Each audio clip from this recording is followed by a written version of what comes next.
What is going on, guys? Today we are looking at inform Chiellini, and you may be thinking, is he past it?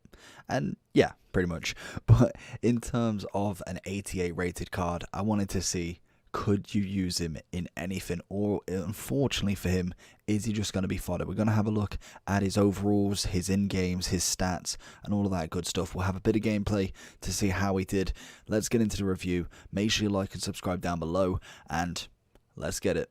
So Chiellini is a 2-star skiller with the 3-star weak foot. He is left-footed, standing at 6'2", with a medium attacking work rate and a high defensive.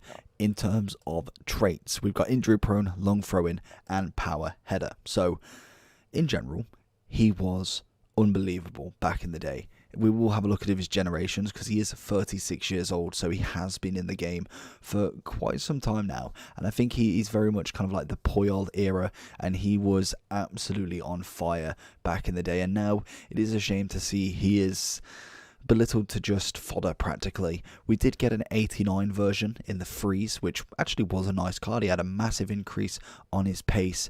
Still not necessarily the greatest card in the game because animations and kind of like agility balance in terms of just the card in general was not amazing.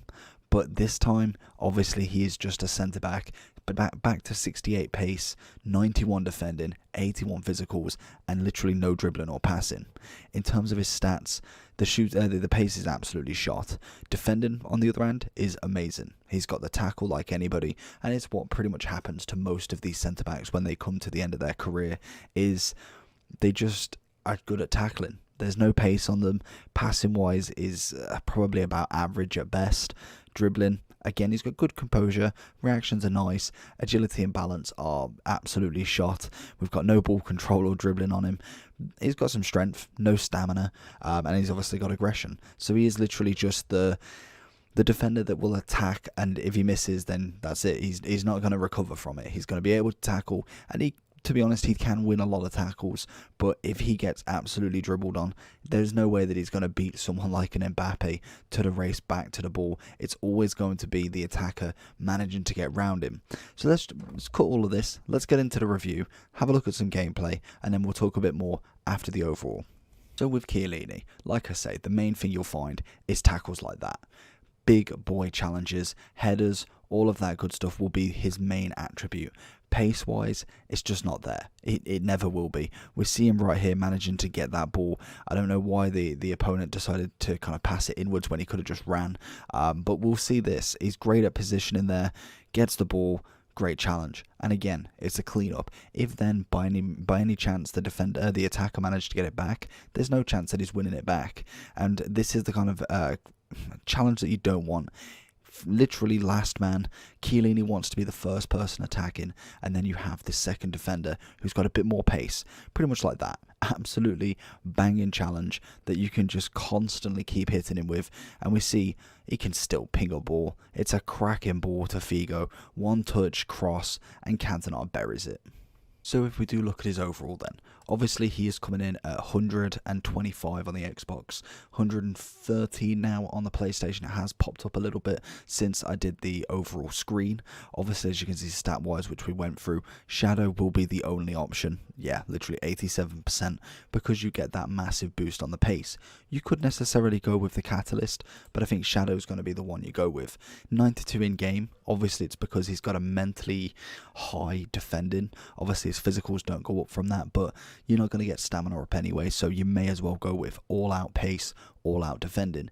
And it does go up to 77, which is respectable. It's not necessarily atrocious, but it's not going to be enough. And I think we're already past that point where defenders need at least 80 plus at the very minimum. I'd say probably, unless they're very, very cracked, you need at least 80, I'd say, in terms of the attackers that you're coming up against, especially in the higher divisions, the higher elos of foot champs. You're coming up against Mbappe's, Neymar's, Ronaldo's, Messi's every single match.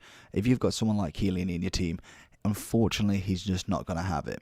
He is a nice card because he is a name. That's pretty much what he is right now. He has been in the game for so long. FIFA 10 as an 86 rated centre-back. Obviously, I think that was for Juventus still.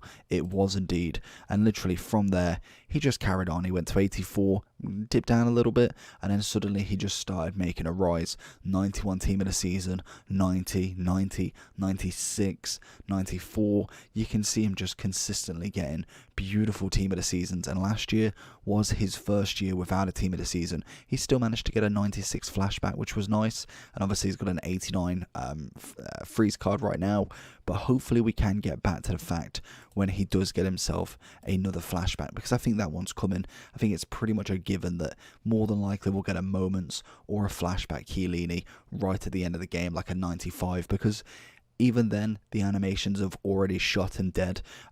It's just not going to happen in terms of being usable again. And that's unfortunate. Maybe when he becomes an icon, or if he becomes an icon, because we do have a stupid amount of Italian centre-backs. Obviously, we've got Baresi, Nesta, Maldini, and Cannavaro. So there's already 4 Italian centre-backs. Could we see another one in Chiellini? Maybe lose another? Potentially. I think Chiellini for me is GOAT-worthy in terms of Italian centre-backs. I feel like he's put his name up there. He's done a hell of a lot of games for Juventus and really put in a shift over the past 10 plus years he's been there. In kind of overall of that, I think he's okay, but he's really just going to be fodder at the end of the day. More than likely, you will be able to pick one up. Probably quite cheap. He's 43k on his base. What's his freeze? His freeze was 300. I'd probably say you're looking below 80 at the minimum. I suppose because he is an 88, so you've always got to put in mind he is still an 88 rated card, so that carries a weight of how much he actually will be worth. So if we have a look at, where's the cheapest ratings? Cheapest player by ratings, because you've always got to add a little bit on. So 43k is the cheapest 88.